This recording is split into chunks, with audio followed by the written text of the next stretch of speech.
Hello and welcome. I am Cy. Today I'm going to be reviewing the SRAM PowerLink Silver 8-speed chain link replacement for bike chains. You'll need to make sure that you have the right size for your particular chain. We're going to be using a tool that looks like this to remove the link from the chain, and then we'll replace that whole link with the PowerLink Silver Speed. Let's get to it. This is the chain we're going to be removing a link from. So this is what our PowerLink looks like out of the packaging, and it does go together just like this.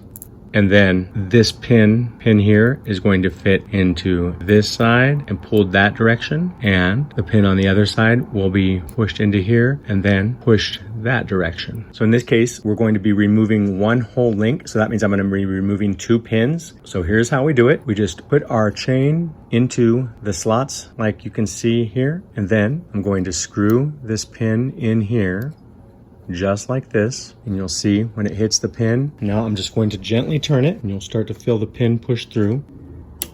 And then as it starts to push through, you'll see it start to come out the back right in there. And we're going to go ahead and push this pin all the way out, since we are going to be replacing a whole chain link. And as you can see, we have completely removed that pin. I'm going to go ahead and do the link next to it. And now you can see we've removed a whole link of the chain. And I've got my SRAM PowerLink that I'm going to put the chain back together with. One quick thing that is very important: before you remove a link from your chain, you want to make sure that the pieces that you're breaking are the outer pieces. So for example, I've already got this one broken, but if I was going to do another link, I would basically want to have this and this removed, so that this piece here and this piece here would still be intact, and then I could add the quick link through it. And so as you can see, you want to remove a place where the outer links are bigger. To reiterate that, you don't want to remove this piece and this piece, because if you were to remove this piece and this piece, then you would be removing this smaller link. You want to keep the smaller link. So you would remove this piece and this piece,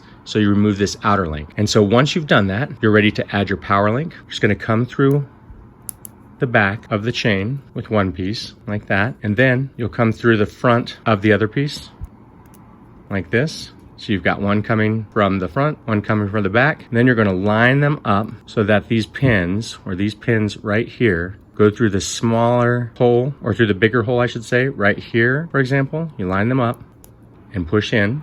I'm doing the same with the other side. And once you've got them in, then you're going to pull tight until the pins snap into the outer hole, as you can see here. And that's the way it should be on the other side too. These power links are a one-time use, so you don't want to really be taking them apart and putting them back on, because you could wear out this space that is in here. So use it one time and then get a new one if you want to add a new one, because you're taking the chain off. Okay, so you can see our chain is on the right way, and here is our SRAM power link, and we're going to go ahead and turn it.